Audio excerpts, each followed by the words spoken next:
Schedule H now.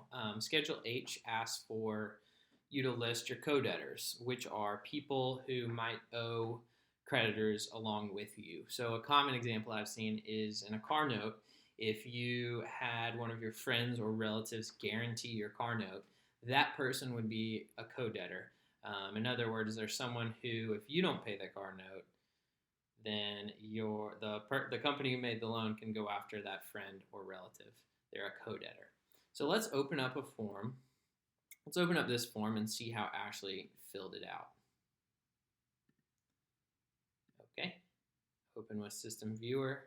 I'll close this box. And here we are, Schedule H, your co-debtors.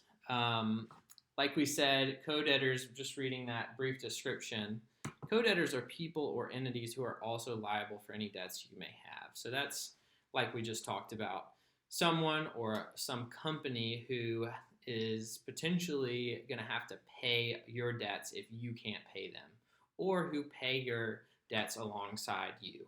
So let's fill out the form like Ashley filled it out. She added her name, like usual, Ashley Adams, and where she filed.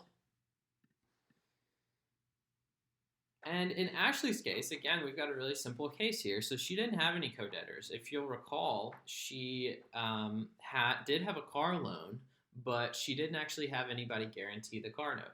So that's a very common example of something you'd see as a co-debtor that you'd want to list here. But in Ashley's case, she didn't, and she actually selected no to this first question.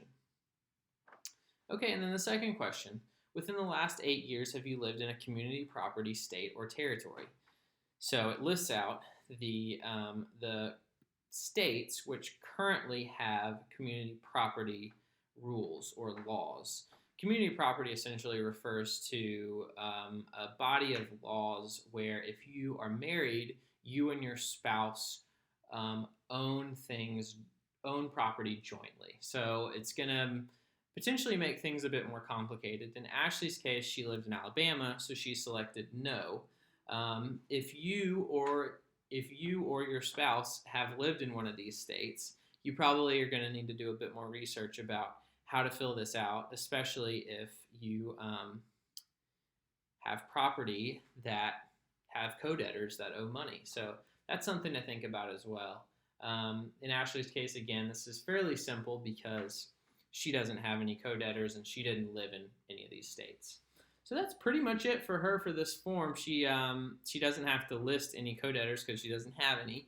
Obviously, if you do, you'd list them here, and you reference the lines from your previous schedules where you listed that debt. So, for example, if Ashley did have a car note with a guarantor, she would have referenced the line in Schedule D where her car note was referenced, and that would allow people looking at this schedule to know which debt it referred to. So that's pretty much it on Schedule H for Ashley.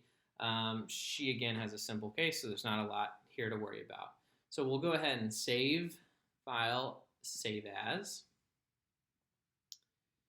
and we'll go into desktop. Schedule H.